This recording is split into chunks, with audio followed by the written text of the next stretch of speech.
Bonjour et bienvenue dans ce nouvel Intensément Sarthe du jeudi 21 avril 2016.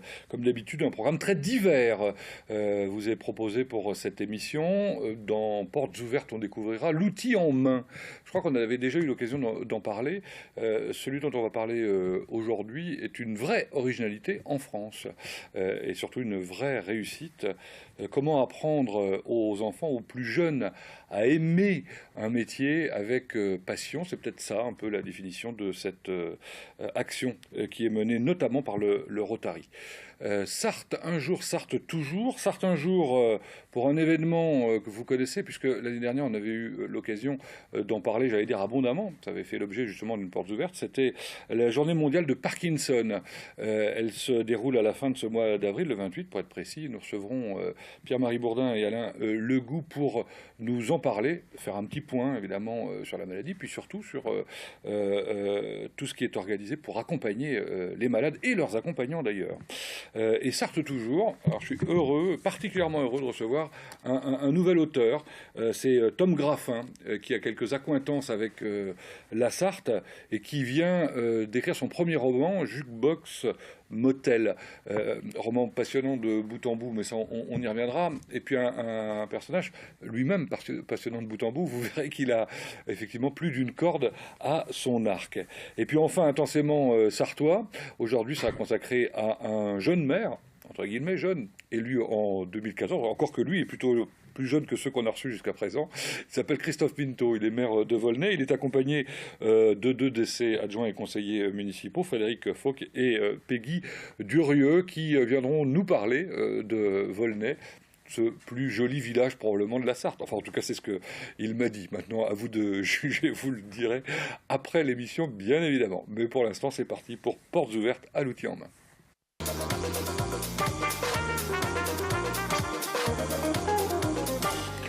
Et pour nous en parler, je voudrais accueillir Julien Olivier, bonjour. Bonjour. Vous êtes président de l'outil en main. Oui. On peut dire ça. C'est ça. C'est une association ? Oui. Tout simplement. Je disais tout à l'heure, grâce au concours du Rotary Club, avec Denis Plantet, bonjour. Bonjour. Puisqu'effectivement, c'est une initiative rotarienne à l'origine. Oui, au départ, ce sont les clubs Rotary du Mans, notamment le club Rotary Le Mans, le club historique, et le club Scarron. On est deux clubs qui avons pris l'initiative de créer cette initiative dont on va parler dans un instant.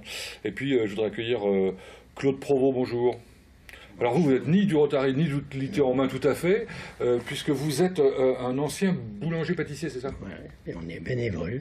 Et vous êtes bénévole ? On aide les petits jeunes qui commencent pour essayer de leur montrer un métier. Voilà, et je parlais de passion tout à l'heure, c'est votre cas ou pas ? C'est de la passion. Parce que quand on est à la retraite et qu'on s'y remet, c'est qu'on aime, on aime ça quand même. Ça fait plaisir aux jeunes et à l'ancien. Oui, bon, vous nous raconterez ça dans un instant, parce que là, on commence à comprendre bien évidemment de quoi il s'agit. L'idée, c'est de transmettre. Transmettre des gestes, un regard, un amour. Un amour du métier. Du métier. Oui. Alors, racontez-nous. Alors, j'ai dit tout à l'heure, je crois, en présentation, que c'était en plus une originalité en Sarthe que de faire ça pour des métiers de bouche. Métier de bouche, oui. Alors, j'avais pensé, si vous voulez, comme on avait déjà démarré les métiers du bâtiment dans un centre de CFA, qui nous accueille très bien, et je voulais lancer les métiers de bouche, si vous voulez, qui était originel, aussi dans un lycée de Sainte-Catherine, avec Madame Masson, qui était la directrice. Pourquoi les métiers de bouche ? Parce que vous aviez une demande de la part des professionnels ou des anciens professionnels ou non des enfants ? Non, c'était... Parfois, il y avait des parents qui nous demandaient s'il existait les métiers de bouche, et on ne l'avait pas, si vous voulez. Et moi, je voulais, si vous voulez, rentrer surtout dans un centre. Et c'est grâce aussi à Madame Alexandra Jourde, qui tient le CFA, ou qui sont nos enfants à l'heure actuelle, où on a déjà 10 métiers dans le CFA, du bâtiment.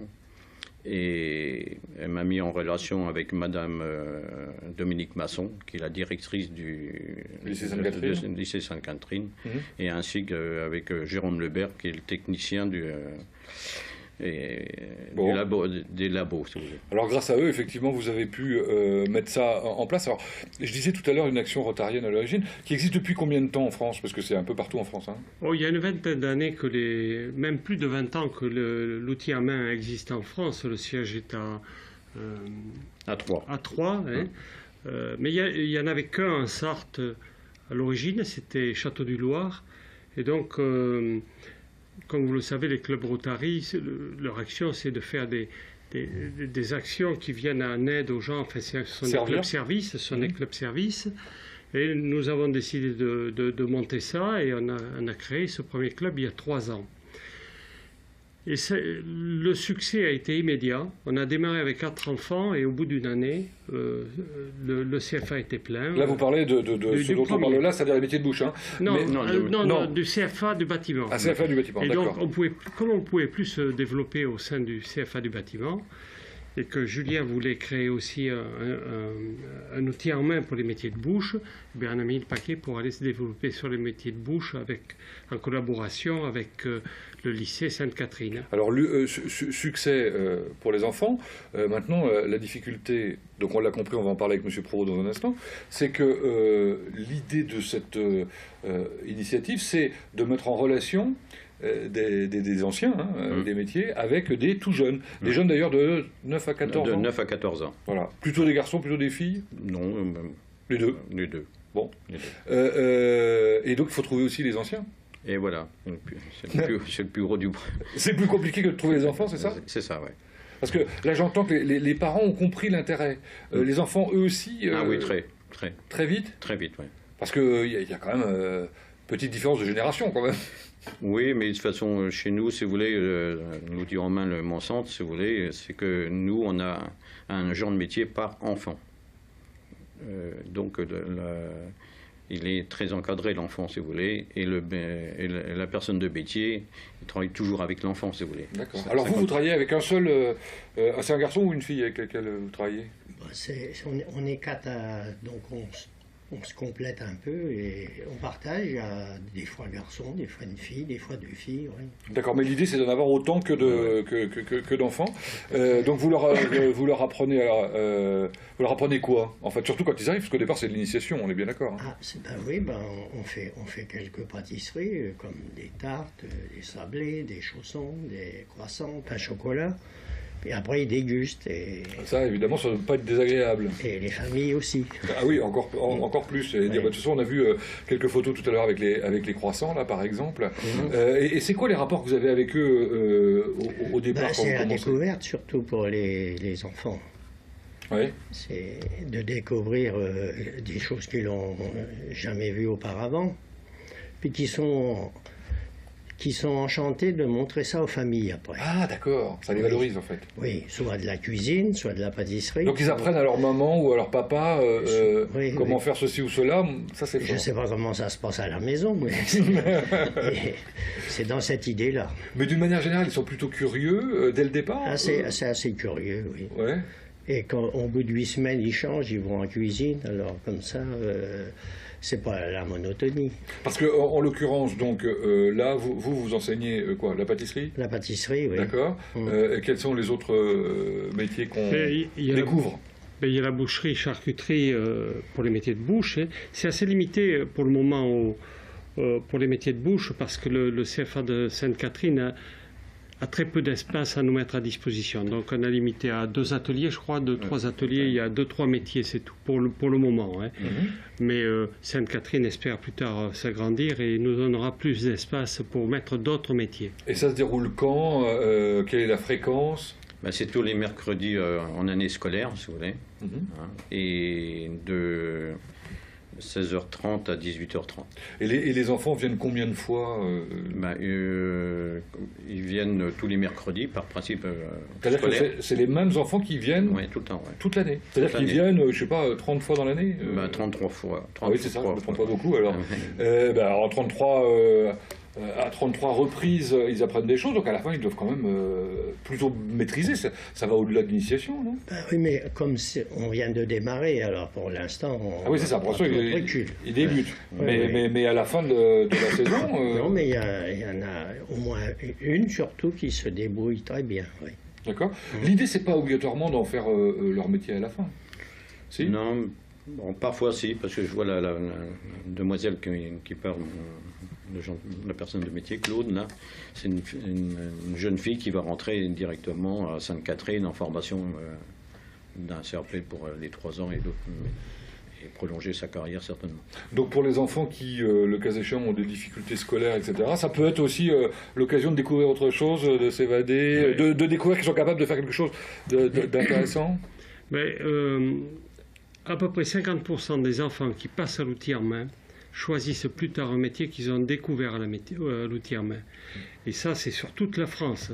En France, il y a 140 outils en main, 2000 et quelques enfants, mais la moitié choisiront un métier plus tard qu'ils ont découvert. Est-ce qu'il y a des enfants qui, par exemple, à 9 ans, font un suivi, enfin une initiation sur un type de métier pendant une saison, et puis l'année scolaire suivante font autre chose? 4 semaines. Toutes les 4 semaines, on les change de métier. Ah d'accord. Bon, l'outil en main n'est pas un centre de formation, c'est simplement faire découvrir aux enfants, leur faire de telle manière qu'ils aient à 14 ans, qui sachent choisir ce qu'ils vont faire. Beaucoup d'enfants ne savent pas ce que c'est un métier manuel à 14 ans. Là, ceux qui passent par l'outil en main sauront ce que c'est. Et au moment de faire un choix, ils le feront en connaissance de cause. Bon, ça permet de réhabiliter aussi un peu les métiers manuels. Absolument. Qui en ont besoin? Parce que vous voyez des enfants heureux à l'outil en main. Donc ils aiment ça. Qu'est-ce que vous en pensez, vous, M. Provost? Non, mais c'est une belle initiative. Parce qu'avant de rentrer en apprentissage, au moins, ils sont au courant de certaines choses. Mais après, il faut la passion. Bon, et du côté des formateurs, je ne sais pas comment vous les appelez, enfin des bénévoles, ils sont bénévoles, on est bien d'accord. C'est bénévole, mais c'est des anciens gens de métier qui ont fait toute leur carrière professionnelle, de l'apprentissage, venir jusqu'à la retraite. Est-ce qu'eux arrivent à tenir toute l'année? Parce que ça doit être un peu compliqué aussi, de temps en temps, de gérer les relations avec ces enfants, qui, certains sont peut-être un peu plus difficiles que d'autres, etc., non? Non, on a des métiers, si vous voulez, qu'on a l'effectif pour faire des renouvellements et se passer des vacances pour eux-mêmes, des fois aussi, parce que, si vous voulez, les gens de métier ont droit aussi à partir en voyage. Et donc, dès lors qu'on a, par section, on a un minimum entre 4 et 5 gens de métier pour 2 enfants, si vous voulez. Et on a malheureusement des métiers qu'on manque de... Par exemple, alors faisons un appel, il y a peut-être des gens qui vont nous regarder. Eh bien, on recherche des charpentiers, couvreurs, surtout. D'accord, alors ça, c'est pas tout à fait les métiers de bouche, hein, on est d'accord. Oui, on sort du bâtiment. Et bien, dans les métiers de la bouche aussi, on recherche des bouchers, des boulangers aussi. Parce que effectivement, voilà, ça doit être agréable pour quelqu'un qui a fait un métier, qui maîtrise parfaitement le geste, le savoir-faire, de passer. Et puis, je peux dire aussi, on a un collègue de Claude qui a 82 ans, vous voyez, qui s'est donné l'année dernière. 83 ans cette année, je crois, et qui s'est donné volontaire. Il est toujours présent. Et il n'a pas perdu la main? Il n'a surtout pas perdu la main. Non. Les Paris-Brest d'il y a 20 ans sont les mêmes qu'aujourd'hui, c'est ça? Les gestes, ils sont naturels. Ouais. Mais c'est peut-être pas obligatoirement les mêmes produits aujourd'hui, ça veut dire. Oui, ça tout évolue, évidemment. Et puis ni les mêmes goûts, d'ailleurs. Est-ce que les enfants vous ont demandé de faire des choses que vous ne connaissiez pas? Pour l'instant, on n'en est pas de là. Mais... Non, c'est jamais. Non, mais...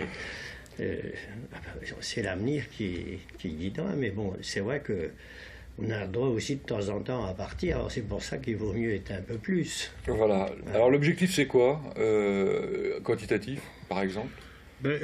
L'objectif c'est d'avoir tous les métiers à terme, de pouvoir avoir à Sainte-Catherine tous les métiers qui sont enseignés à Sainte-Catherine. Comme je vous l'ai dit, on n'a pas assez d'espace aujourd'hui pour le faire. Mais il y a des projets immobiliers à Sainte-Catherine qui, j'espère, nous permettront de mettre plus d'enfants et dans chaque métier d'avoir au minimum 2 enfants chaque fois avec des bénévoles à terme. Voilà. On s'inscrit où? Auprès de Gilles. Oui. C'est-à-dire concrètement? Il y a l'adresse qui est sur Internet. D'accord. Bon, alors je ne l'ai pas, l'adresse Internet. Mais bon, bah, vous trouverez, c'est facile, c'est l'outil en main de toute façon. Hein. Ouais. Tapez l'outil en main, vous trouverez. Et là, dans le site national, on trouve les coordonnées locales. C'est ça. C'est ça? Bon, bah, très bien. Félicitations. Bonne chance. Donc là, vous venez de débuter, alors, si je comprends bien, enfin, au mois d'octobre. Ouais, c'est ça. Oui. Bon, vous êtes parti pour une saison complète, ça va aller? Je pense. 2 peut-être aussi? Ah ben, oui, j'espère. Qui sait? En tout cas, vous avez su passer votre passion à votre fils, si j'ai bien compris. C'est ça, oui. C'est lui qui vous a succédé? Oui, en partie, puis maintenant, il est assez grand. À Rouillon, hein, c'est ça? Il est à Rouillon, mais maintenant, il est à l'université. Oui. Ah, aussi? Mm. Bon, on lui fait un peu de pub, hein, ça lui fera toujours plaisir. Merci, messieurs, d'être venus nous présenter l'outil en main. Dans un instant, on parle de la journée mondiale Parkinson, donc le 28, à l'abbaye de l'Épau, et puis on parle d'un nouvel écrivain, Tom Graffin, qui sera présent parmi nous dans un instant.